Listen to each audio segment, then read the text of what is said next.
right, welcome back to Let's Talk About the Real Shit. I am Naomi, and actually tonight I have my husband as my co-host tonight because our dear friend Lori is visiting the fam. Hi, fam. Hi, Jesse. What's going on?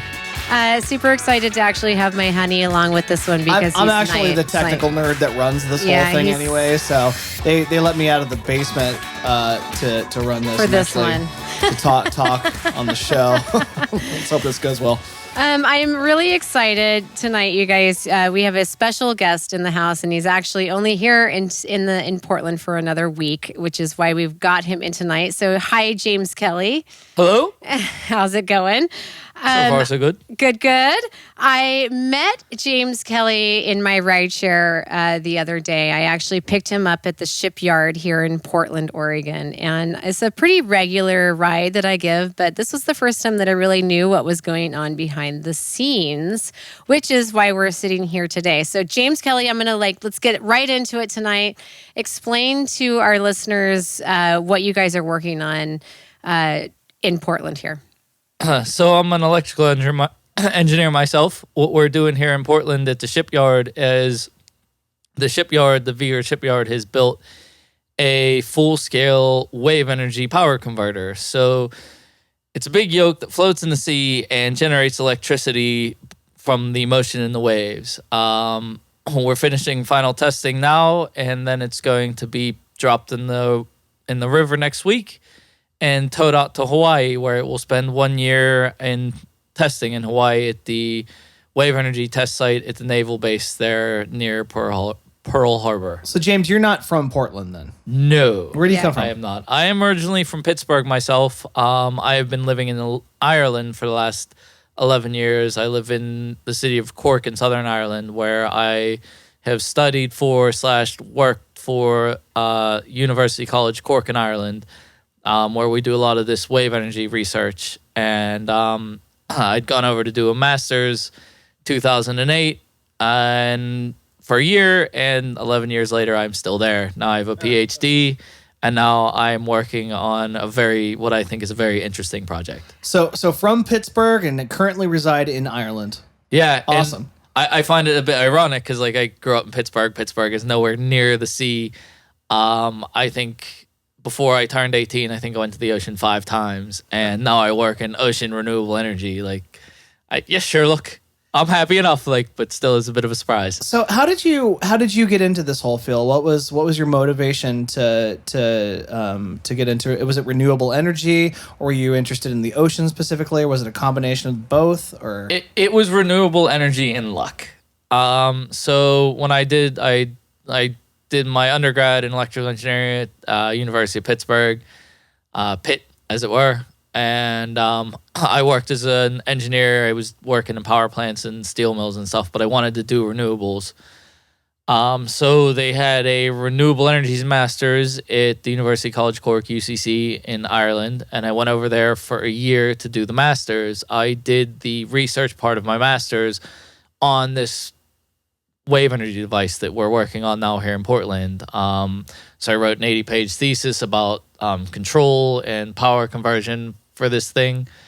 And then I got a position as a researcher with the university after I finished my master's. So that's your official role with this particular project as a researcher? Yeah, so my main job as a researcher is on the power side of it. So we're generating electricity from the waves. The electricity is going to be like the waves because we're taking the energy from them. So it's not a steady power, which isn't great. So we have to do some things to work to try to get it as flat and clean as possible so that it can be bought and sold or used in your homes without sort of bothering anyone.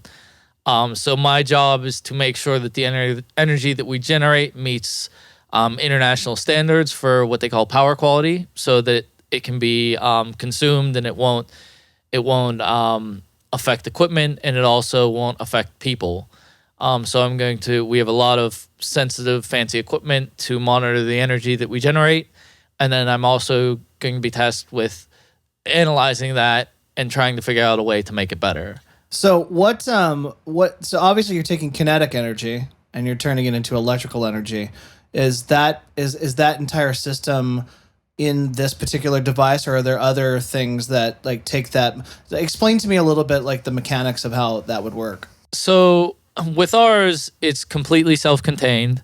The energy that we generate, the electricity that we generate when it leaves the buoy, we call it a wave energy buoy. I should actually get into describing that, but I'll do that in a second. As far as the energy, so we generate the energy, and when it leaves the buoy, it's at what we call medium voltage. It's at 11.5 kilovolts, so that it can be transported over overhead lines or first subsea cable. Because we're about 20 miles offshore where we're going to be testing. I think it is. But so it's all put together and generated and outputted at 60 hertz at 11.5 kV on the device, at which point then it enters the grid and it goes off to whoever needs it. So it turns kinetic energy into something that's usable, like pretty much right out of the gate. It turns the violence that is the ocean into usable electricity. And from what I heard or looked up, they are running that through cables underwater, correct? Yes. Into the grid. Because a lot of people who wouldn't have any idea what we're even talking about, it's like, oh, how does the energy from the ocean get to the grid? Yeah, so I'm sure you're all familiar with sort of the large pylons or the overhead cables, the big overhead lines. Mm-hmm. It's the same thing, but it's under the water, so it has to be insulated so that it doesn't. Right. We don't lose it all in the sea. Huge conductor. But there's a yes, particularly salt water. But so it runs into a cable that runs under the sea, and then it's buried under. Usually it's buried under some rocks and stuff so that it doesn't disturb anything, and it also doesn't get disturbed. But so we generate that electricity at 11.5 kV, and it goes through these underwater cables to shore. Part of the reason that we we output such a high voltage is because it's better to get it to shore. If it's at a higher voltage, we lose less energy that way. Well, in sound waves, because I happen to be a musician, an engineer, and producer for a living, high frequencies travel farther than it requires less energy to produce higher frequencies than it does to produce lower frequencies. So I can understand the mechanics. Yeah, it's high frequencies actually are a bit of a problem because the grid runs at 60 hertz. So everything in America, everything that you plug in here, it's an oscillating wave at 60 hertz. In order to maximize the efficiency of this electricity that we generate from the waves, we have to be able to generate at all kinds of different frequencies. So there's a big computer system in there and these really high speed switches that allow us to take all these different frequencies that we use as we change the response of the device. We get different frequencies out. And then we output the 60 hertz. But to do that, we trick everybody. The frequency that we actually generate at is 3 kilovolts or 3 kilohertz. But they do it in such a manner that it looks like 60 hertz. But the high frequency can sort of mess things up. So one of the things I'm looking at with this power quality stuff is making sure that we minimize that high frequency noise that's in the system, because we'll have higher losses and we're more likely to cause issues with sensitive computer equipment because of that high frequency switching. So with this project that you guys have, what is the end goal for this that you're building? What is the future for these machines that you're building for the ocean waves? Or at least the tentative plan. The tentative plan, because right now you're figuring still some things out, I imagine. We're not quite sure if it's all the way there yet or if it's going to work and all of these little details that come up. So what is the goal, the end goal for what you guys are designing right now? So the end goal for this particular project that we built here in Portland and we're taking out to Hawaii is to prove that it works at full scale. Yeah. So this device, this project has been being built up for, I want to say, 20 years. We started in a tiny wave tank, or like a little wave pool, and it was about 1/50 scale. So it was I don't know, maybe a foot long. And we start there and we do testing and we make sure it doesn't sink and it behaves the way that it's supposed to. So first we do that. Okay. And then we go, all right, well, that worked pretty well, so we'll build a bigger one. And the bigger one is only at 10th scale, so that's maybe 3 feet long. And we have to go to a bigger wave tank that has bigger waves to match our now 3 foot long toy. And we test that one and we go, it still works properly, still works the way that we think it will. Uh-huh. And it just sort of, it goes from there, and it takes a long time because when you build the little one, it's a foot long. It also doesn't have any of the components in it. Right. Like, It doesn't have any of the power takeoff components. It just has the what we call the hydrodynamic component. So the way that it moves in the sea, it behaves the same way. Right. So we start off little, and you can build a little one for, I don't know, $100. Right. Happy out. There you go, $100. You build a slightly bigger one. You need some pretty serious plastic, like, so might cost you $1,000. Still, you get that money. Not too big of a deal. Then you get a little bit bigger again. You start getting into money goes up fast. So you start getting into thousands, hundreds of thousands, millions of dollars. And when it costs more money, you have to be more careful about what you're doing.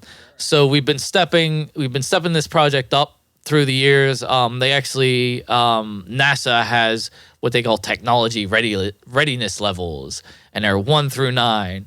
And 1 is drawn on the back of a napkin. 9 is commercial ready, happy out. It's just now a product.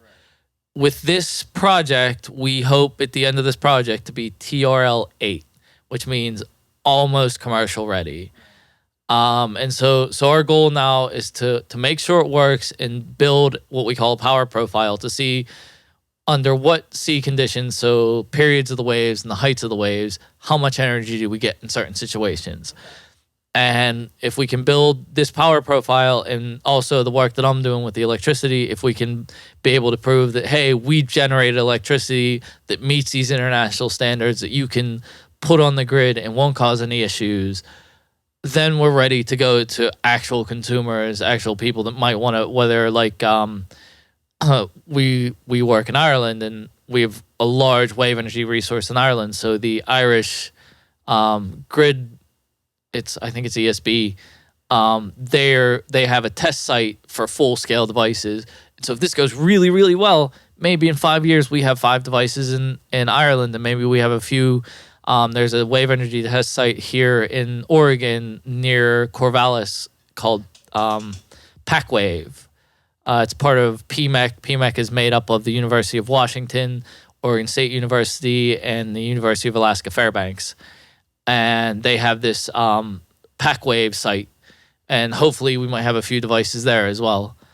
But so right now, the end game of this project is proving that we're good. Well, that leads to my next question. What sort of power output can you get out of one of these full-scale devices? And in practical terms, how many average homes would one of these like power? And would you need a you're network of making? these to really make a difference? I mean, these are just a few of the questions that I would try to shoot out. Maybe you can answer it. Yeah. So the testing that we're doing in Hawaii is 500 kilowatts. So you can kind of think about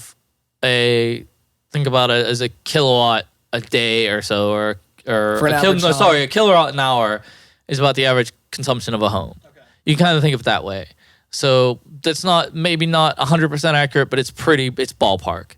Uh-huh. And so this 500 kilowatt device, we would hope to power 300 to 500 homes. If we were to actually per hour. Yeah, per hour.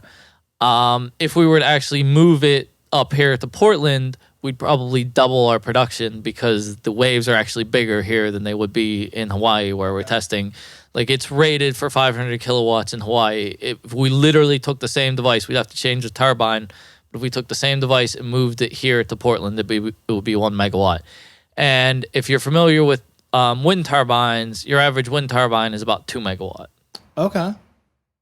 So, but we're not talking like in Portland specifically. So when they bring it back, they would probably bring it to the coast of Oregon, which would be more like the Florence area, I do believe, from what I heard, or somewhere. So we're talking about the coast of Oregon. Yeah, Yeah, you don't there's think no about way. There's no big waves in the Columbia. Portland, just what all our listeners knows, in Portland, we're a little bit inland on the rivers, so it's a little bit different but it would be coming back. And so from what I also understand, that if this goes well with the testing in Hawaii, then they're going to bring it back to our coast in Oregon and hopefully contract this particular shipyard where we picked you up today to build at least 10 more. And so from what I understand, they're going to try to get, if everything works well, we could potentially see hundreds of these on the coasts, the coastal cities, where it should be able to power up a small city, correct? I mean, God willing, yeah.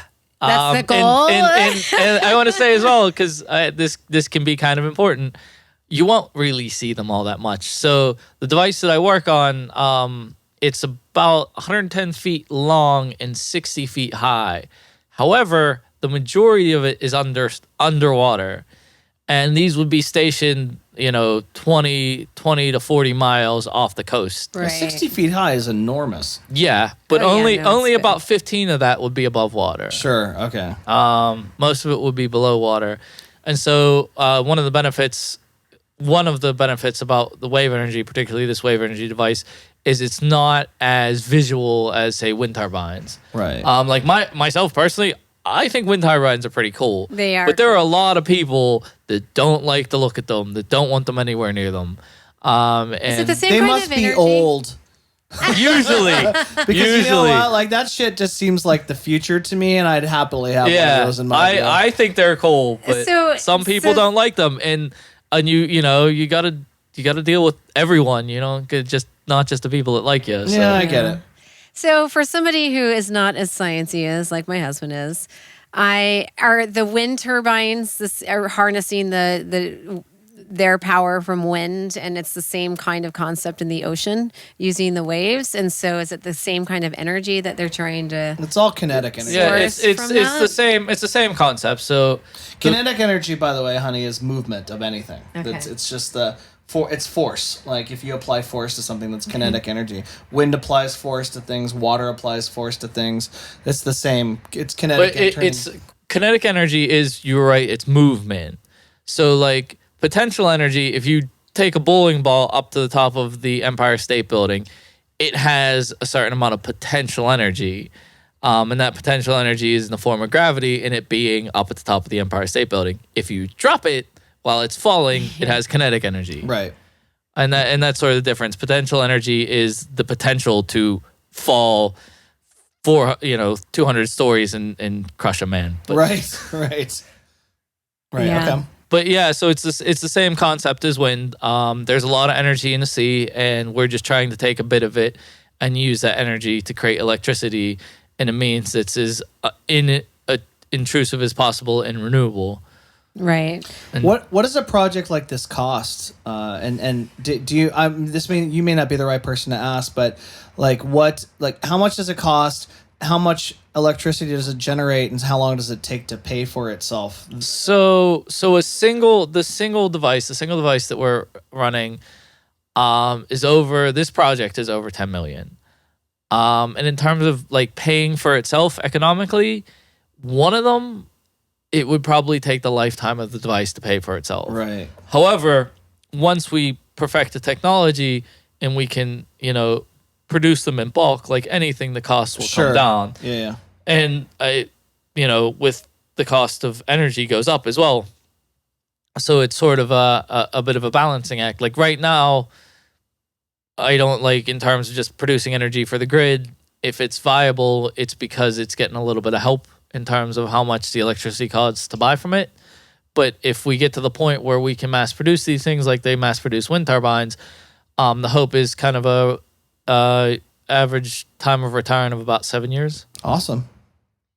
So it's an interesting thing, you guys, that there's this article that I pulled up, and it actually dates back to 1799 when PR Simon Girard patented the world's first wave energy concept. That was in 1799. And we're just now in 2019 getting to a place where we can test renewable energy. First, I want to know what the concept is, and then I'll go back into the history a little bit. It says the first ever commercial wave energy system was installed in Scotland's Isles of 2000.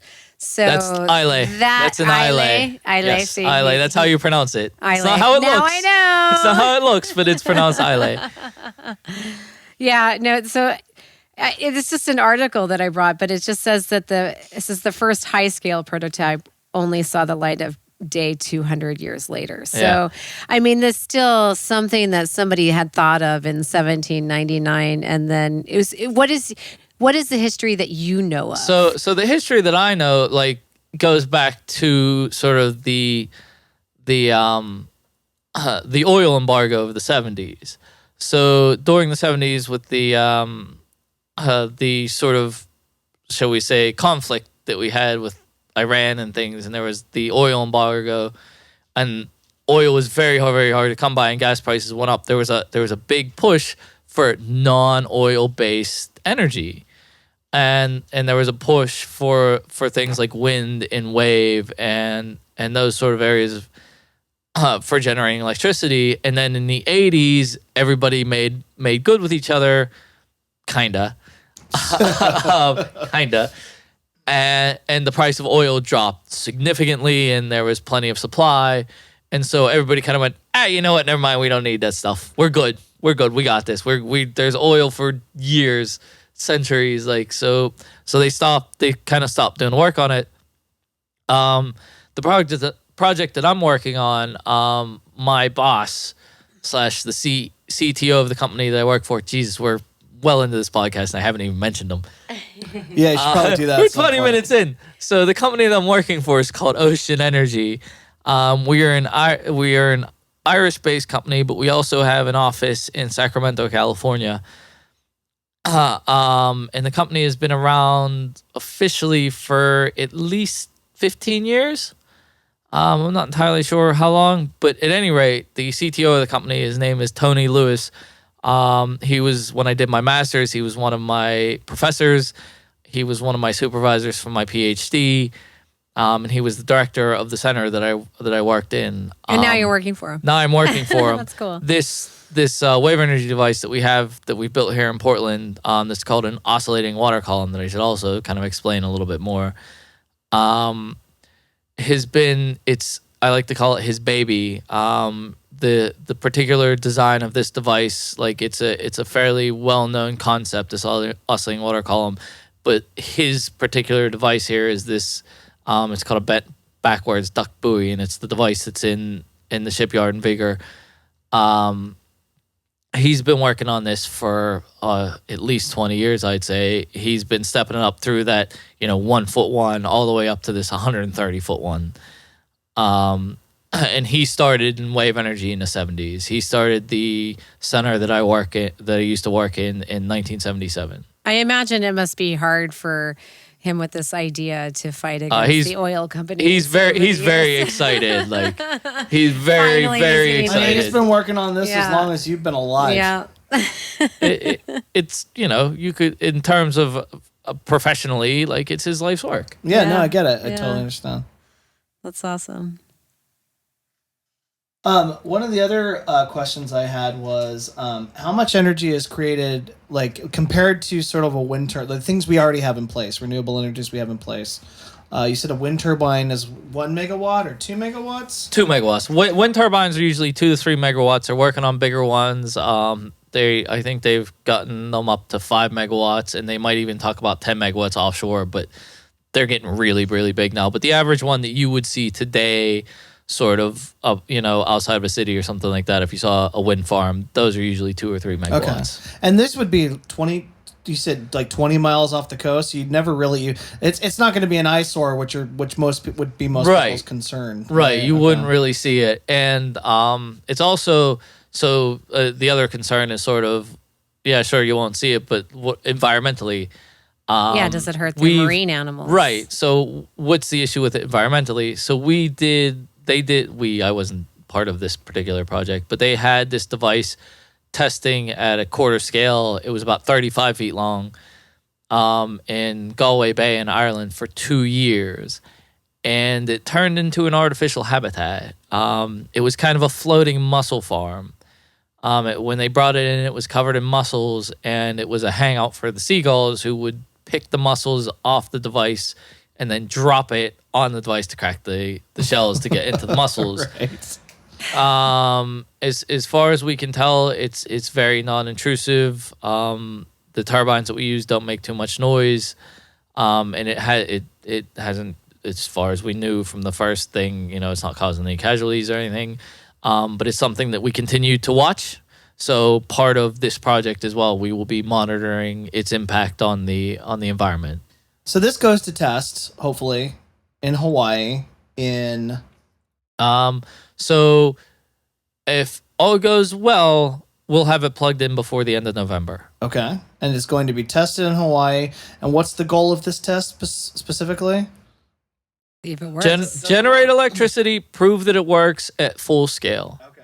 Prove that we can build something that's 800 tons and 110 feet long and 60 feet high, and we can generate electricity with it by dropping it in the most violent place on Earth that's not a volcano. Right. Awesome.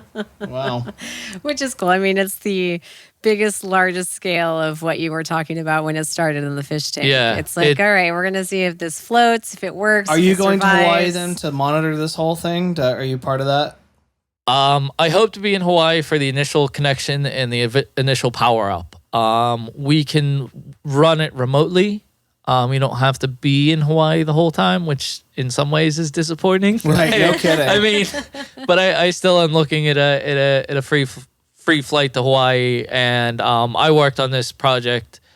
I worked on this device when it was at that quarter scale, at that 35-foot long in 2011. So you're invested in it. I am quite invested. So I am. Right. I'm really like, yeah. It'll be.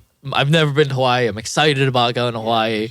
But I'm also like, I'm really looking forward. Like, I was really excited to be on the full size device the last 2 weeks and sort of see it and work on it after working on a small one in rather cramped conditions. It's nice to see the full size one.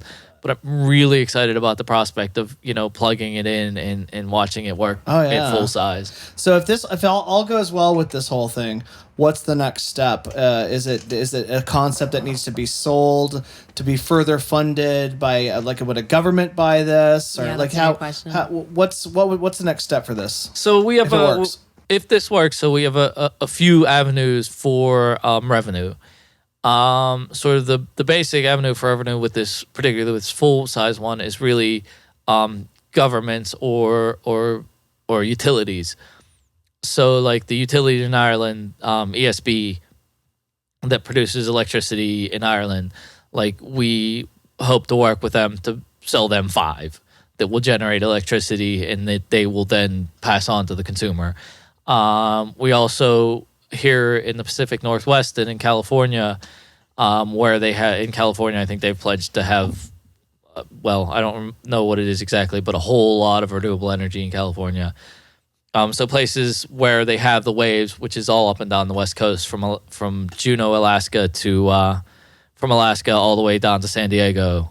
There's good waves out here if we can find some people that will buy it.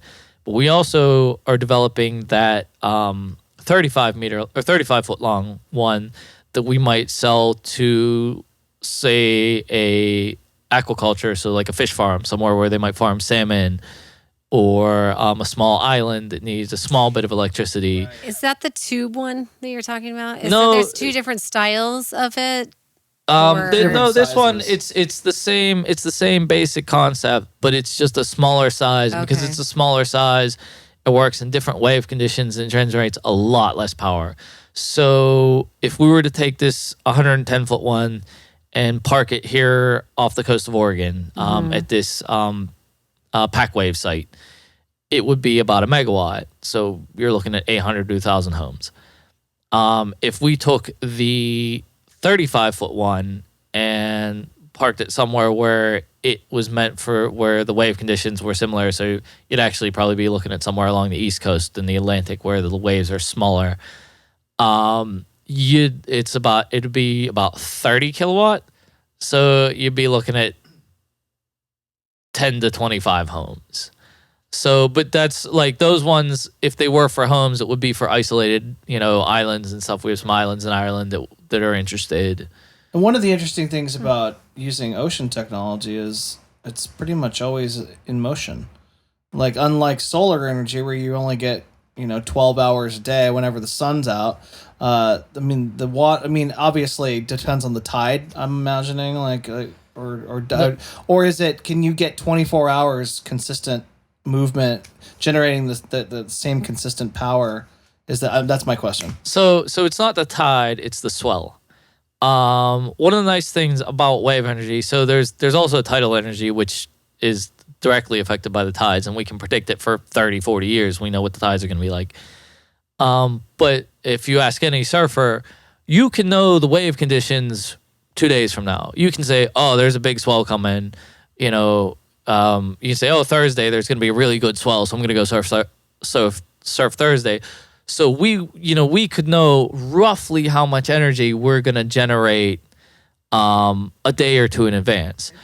And that's how do you know this? That's a huge. How do I know this? Not you personally, but how do we know what? How can we predict the swell? We have they have buoys all over the place. Swell is generated, so there's what they call the fetch. The fetch is the area of the sea that's open, free from obstruction. So in Ireland, we have great sea waves because we have a really long fetch that basically runs from St. John's Bay in Canada all the way over to Ireland.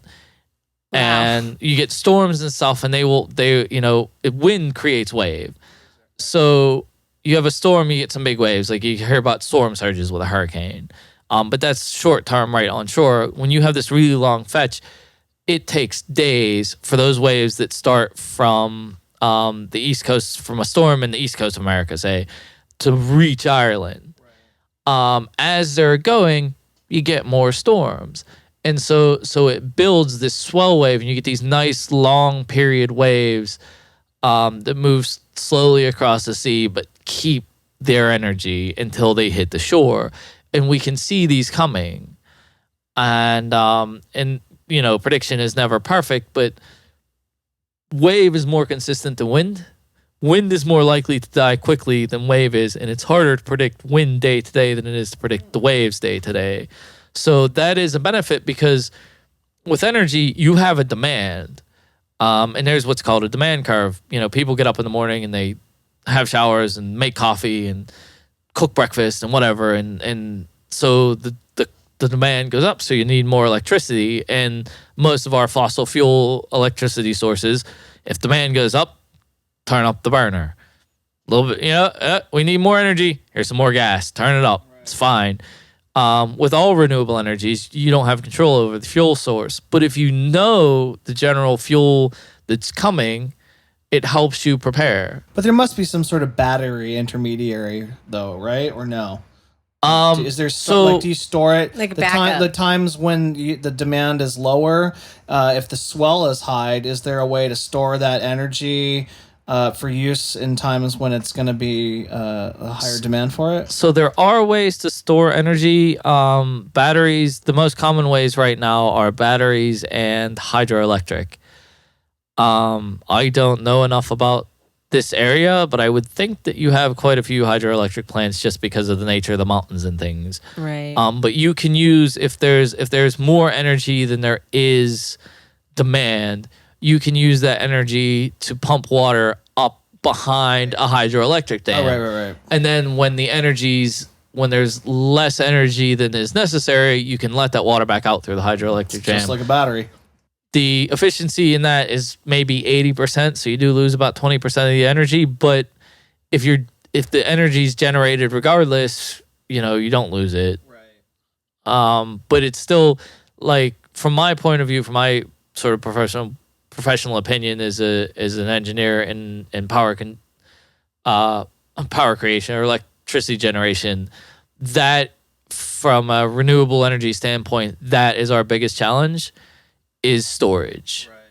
Because you can't turn the wind on, you can't turn the sun on. It's there when it's there, and it's not when it's not. So how do we keep it until we need it? Right. I think, like, not everybody is, everybody's different, but like, I think it would be easier for the general population to sort of get used to variances that way than industry. The vast majority of energy use isn't in the home. It's, in industry, in plants, in, steel mills, in factories, in the shipyard that built our device. Right. That's where the heaviest power use is. And, they're not gonna go, oh, it's not windy today. Okay, we'll take the day off. Like, right. That's not gonna happen. No, What's been your biggest motivation in all this? Like, what you got into this? Why? Like, what is it? You want to save the world, or do you? That's a very good question. Do you enjoy the science? Yeah, tell us a little bit about that. So my skill, I guess, as an engineer is problem solving, troubleshooting. I like a good problem, and I get frustrated until I keep after it until I answer it. Same way, brother. Like I get it. Like, so we're doing this testing right now, and it's what we call commissioning testing. It's making sure everything works before you go work it. Right. Because like, you build this huge thing that costs, millions of dollars, and huge piece of equipment, and a whole bunch of different people came together to put this thing together. It doesn't work straight away. I mean, nothing works right. It never comes out of the box and you plug it in. At least a new project like this. This is a prototype. Yeah. Like, in 5 or 10 years, when we were like, yeah, we got this. Like, yeah, we might come out of the box and you plug it in and it's grand. But like, right now, it takes a minute. So we get it all and we got to get it in. So I spent the last sort of week and a half getting after it and making sure that it works, and I really enjoy that. But like, in terms of what got me into renewables, I'm like, I sort of noticed something that I was good at, and I don't know, hippie-ish as it sounds, like, That's not hippie at all. I wanted to give back a little bit. Like, this is my skill. I want to do something good for the world with it. Like, I don't want to waste it. Like, I want to do something good. Well, someone has to step up. Like, if we just sort of lay down and accept the methods that we've been using and just and think that those are going to last forever, I think that would be unwise of us to do. How old are you? I will be 39 in 2 weeks. You're right about my age, but yeah, it's someone has to take the risks and try the experiments and be willing to fail, and I think that's one of the hardest things for people is putting your life into something that you believe in that may ultimately not work out in the end. And that takes what stops it takes a lot of courage to do that, I think you have to look at it like, this is how I look at failure, especially in research. Failure is a result. Do you hear that, everybody? It's not the result you want, but it's a result. You try something and it doesn't work, and you go, well, shit, that didn't work. Let's do something different. Yeah, totally. If you, as long as you learn from your failure and take it forward and apply it to what you do next, failure is not a bad thing. Like, it shouldn't be the dirty word that it is. I agree with you. Well, I always say this: there's like, especially with new things, and I sort of relate this to life. There's no textbook on the way to do something that you've never done before. The only guidebook you have are the things that you don't want to repeat. Yeah. That's one of the challenges in that failed, by the way. In this field, like, not that works. You want to repeat things that work. Yeah, no. You want to, yeah. But like, so one of the challenges in this field and in these sort of fields where it's still raw research, and you have an idea and you know what you want to do, but it doesn't work yet, is everybody thinks that they have the golden goose. And everybody can be really, really secretive. So it's been tough to sort of for people to share their failures because they don't want to admit that they failed. and then they don't want to give away their golden goose. Do you think that's why it took so long to get where we are right now? It can definitely slow down progress, because everybody wants to be the person that cracks it, because everybody wants to make the money. Because to be fair, it is a big risk. I mean, Ocean Energy does not make money right now. Right. We have to get grants, and we have to get help, and we have to get investors. And so it is a big risk. So there is something that you need to protect, because if you can get it to work and actually turn a profit, ultimately, look, we're all trying to make money because we all need to buy groceries next week. Of course. But it certainly has hampered development, because people can't learn from each other's mistakes, because I make the same mistake that somebody else is making because they don't tell me what their mistake is. Right. I've worked on a couple of projects in Europe, and the EU, I think, it can be pretty good at this sometimes. As I worked on a recent project called the Opera project, that was a 4-year project similar to the one that we're doing, but at a much smaller scale. Not all over data, because there was a lot of IP related stuff in there, but we shared a lot of our results, and they're all free to the public. The website, and I might as well give this to you, and I really ought to get into my stuff as well after this. But the website for the Opera project it's Opera, so OPERA hyphen, not underscore, hyphen, H2020, so H2020.eu. And a lot of the results from that project are publicly disseminated and publicly available for any developer to pick up and go, oh, okay, this works, this doesn't, this is, and that's really important. It's like open source at yes. that point. And that's something you've worked on personally, yes, too. I worked on that project. I was working on that project. We can both agree, though, that the open source, it seems to be the way that things really tend to work the best. I mean, if you look at Linux, right? All open source. It's a bunch of programmers who contribute to a conglomerate of ideas that create this operating system. And WordPress is another piece of software that runs 25% of all websites, open source. It's those seem to be the ideas that work the best sometimes, because it's free, the information is free. It's not about, and there's not any one centralized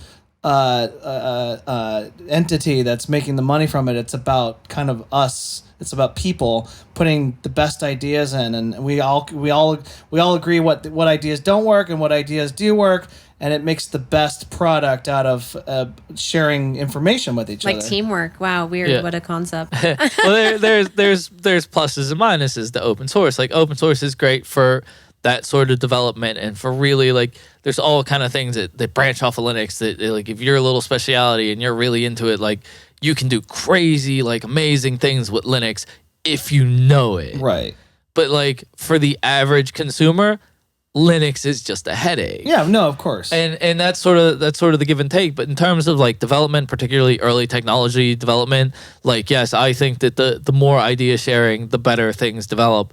But there is a delicate balance between being open source and sharing things, and also being able to make a profit, to make a living, because and to also perpetuate the project itself. Yeah, because you need without money, without the funding that we get from the government, this never happens. Right. This oscillating water column thing that's in the shipyard there, it doesn't happen without serious funding, and without part of the reason that we're getting funding is because we need renewable energy sources. Anybody that pays attention knows that we need to get away from carbon and find new ways to generate electricity. That Hurricane Dorian or whatever was setting all kind of records for wind speeds and stuff. That's not a fluke. And to be honest, climate deniers still blow me away. Yeah. I'm really? So does your town have to blow down for it to be real too? There's no point getting into that now, because but we all can agree. But hey, that's the real shit, sure. Yeah, but it is, this is a real problem that the entire world, the globe, is facing. And we need to develop it. So that's part of where the money comes from. But also, at the end of the day, if we can't do this independently, if we can't turn a profit, it's never gonna happen. So we have to be able to, at some point, turn a profit with this because it costs millions to build these things. Oh, yeah, millions. One of the nice things, like as you said about Linux, one of the nice things about Linux is it's just software programming. And I don't mean that to disparage it, but you don't need millions of dollars to develop Linux software. Yeah. Well, I think this is all really good information to share with all of you. We definitely, on our social media, will be posting some media that we have kind of wrestled up from this specific project that you're working on right now in Portland. Another quick question about that. Is the public allowed to kind of send you guys off? Is there going to be kind of a big send-off for this monumental moment here in Portland? I'm guessing no by your expression. I have no idea. I genuinely don't. I know that we will make a fuss in Hawaii when we connect it up. Whether or not there will be a fuss here in Portland, I genuinely don't know. Will you guys be going under the St. John's Bridge? If that's the way to the sea. I do believe that from Swan Island, that would be the way. Yeah, we're going. We're going in the water from Swan Island. I'll be there on the St. John's Bridge with my sign. I don't even know what day it'll leave, but we're hoping it heads up the river in the last week of September. But it has to go into the water properly, and everything has to, one thing at a time. Yeah, totally. Right. Well, we wish you well on this next event. Thanks very much. I have one more question. Oh, okay. Actually, no, you if go you have first. a question, because I haven't actually described the project really. Like I've talked about, we're generating waves, electricity from the waves. You go ahead. But I haven't actually gotten into what this is. So the technology that we're using, it's called an oscillating water column. It's actually it's been around for a while. Naomi herself had mentioned there's a project in Scotland that was generating from 2000.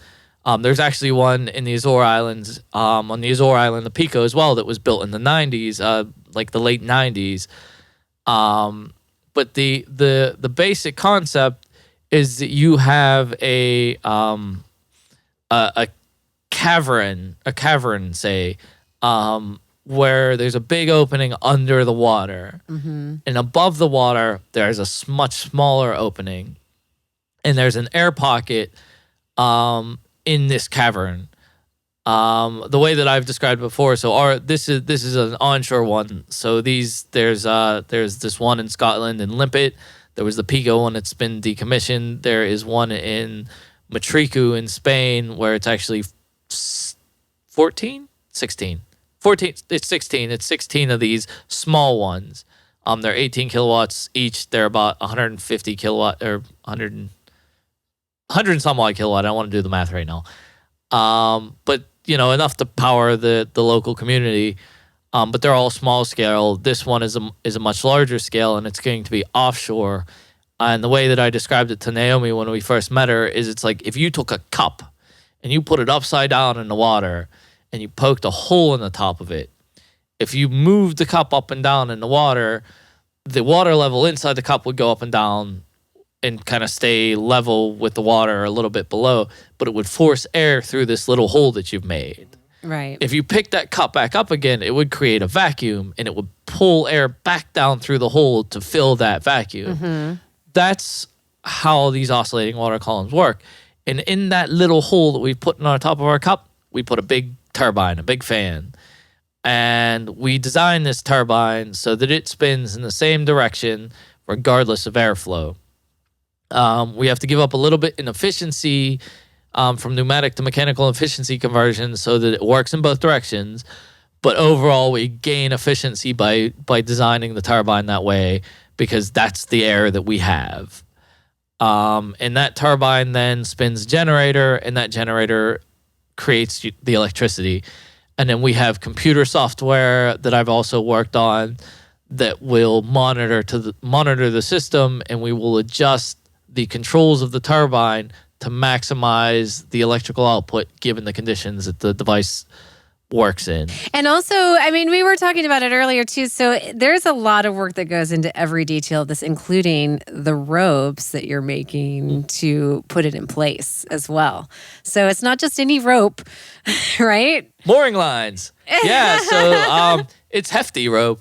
And the Opera project, so like this device, this oscillating water column, that Ocean Energy.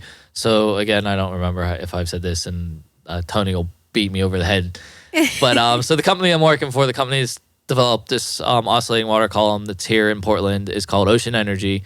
The website is oceanenergy.ie. That's the sort of the Irish version of .com. So our device, the Ocean Energy buoy, it's called the OE buoy. They call it a buoy in Ireland, and it wrecks my head. It has 3 mooring lines. And in the Opera project that I worked on before, part of the project was developing these mooring lines so that they enhance the movement of the device in a way that maximizes the efficiency of changing the ocean waves into kinetic energy in our device. So like there's we don't just work on the we work on the turbine, we work on the buoy, we work on the ropes that hold the buoy to place. We work on the software that runs the turbine, we work on the generator, like every little thing that we to maximize the efficiency and minimize the cost. Like anything that we can do to make this is cost effective as possible. Not a lot of stuff you can get at Home Depot for it, I'm guessing. You'd be surprised.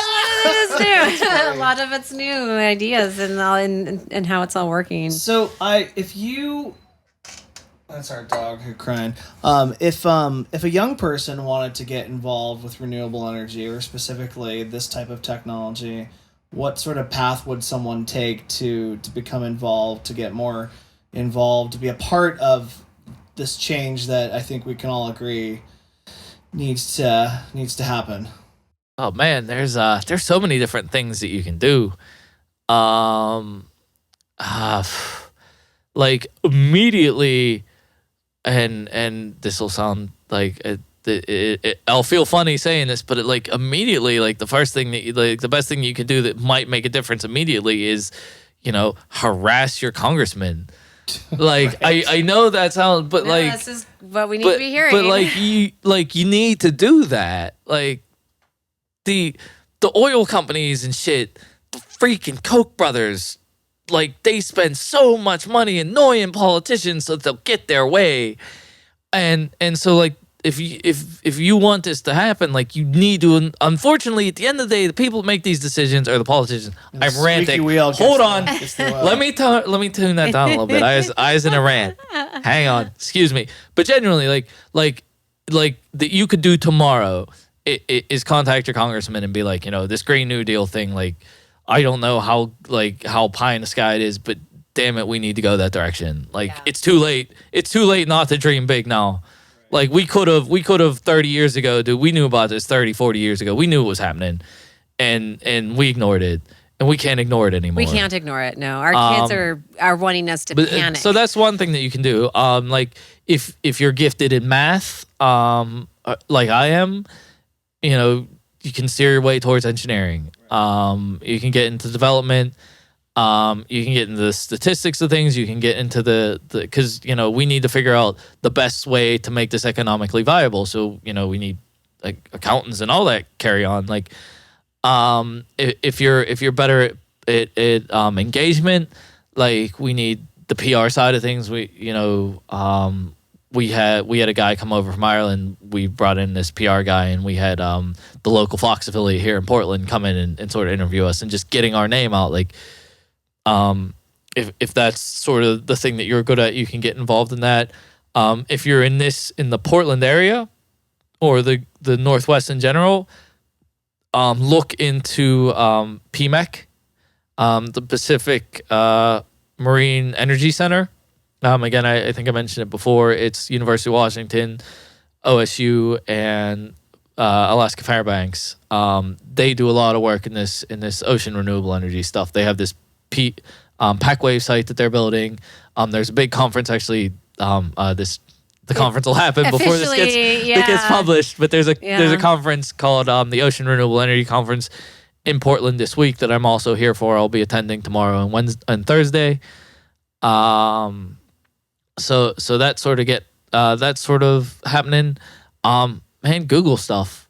Yeah, look up the information. Yeah. We personally will be posting a lot of these sites, what you're doing, so that people can come onto our social media and check it out. Specifically, the project that you're working on right now out of Portland, but also some of the past stuff that you showed us tonight before we sat down and chatted. So we highly recommend that you visit our social media in the next couple of days after we post this podcast, and that will be up there. So that's a start. And before we wrap up here, which is we're going to do here in a second, James, why don't you just any last websites people can check out that are specific to this project? So this project, I know the oceanenergy.ie. There is most of the stuff I know now, because I've been in Europe for 11 years. Most of the stuff I know is Europe. I mean, I'm sure that there's a PMEC website. I don't know what it is. It's probably PMEC. There's there's POET, so it's the Pacific Ocean Energy. Is it technology? I guess it starts with a T. But I think it's just pacificoceanenergy.org is a website for a lot of the work that goes on here in the Pacific Northwest. There is the center that I worked in Ireland is the Marei Center. It's at marei.ie, so it's marei.ie. There is a big project in Europe which is sharing information between, I think, 40 different research centers called Marinet. The website, I think, is Marinet2. So Marinet is spelled MARINET, and then that's a .eu. That would be enough. There's a Marinet.eu and a Marinet2.eu. And the Marinets would be a great place to find out more about the ocean energy side of things, because it's this huge conglomerate, like this huge sort of consortium of research centers. It's been going on now for over 7 years. That's awesome. Thank you so much, James, for coming over and thanks for having me. Some dinner tonight with us in Portland and sharing all of this stuff that you're a part of while you're here. We really appreciate you working hard towards our future. Really. Thanks very much, and I really appreciate you guys having me on. It's important to get the word out there, because I'm sure that the vast majority of the country and the world don't know that this sort of thing happens. So, it's super cool, because as a rideshare driver, I actually did get to drive into the shipyard one time in all of the rides that I've given, and I did actually see what you guys are working on. I just had no idea what I was looking at. Cool. And it was cool, because I remember driving by it and the shape of it looked different, and I was like, wow, they just are kind of putting it together like a Lego piece, and so it's humongous, very intimidating. I definitely will be posting stuff for other people here to look into learning more about what you've shared with us today. So again, thank you. Don't forget to visit therealshit.net, where you have all of our podcasts listed, as well as subscribe to our YouTube channel. And don't forget, be a nice hole.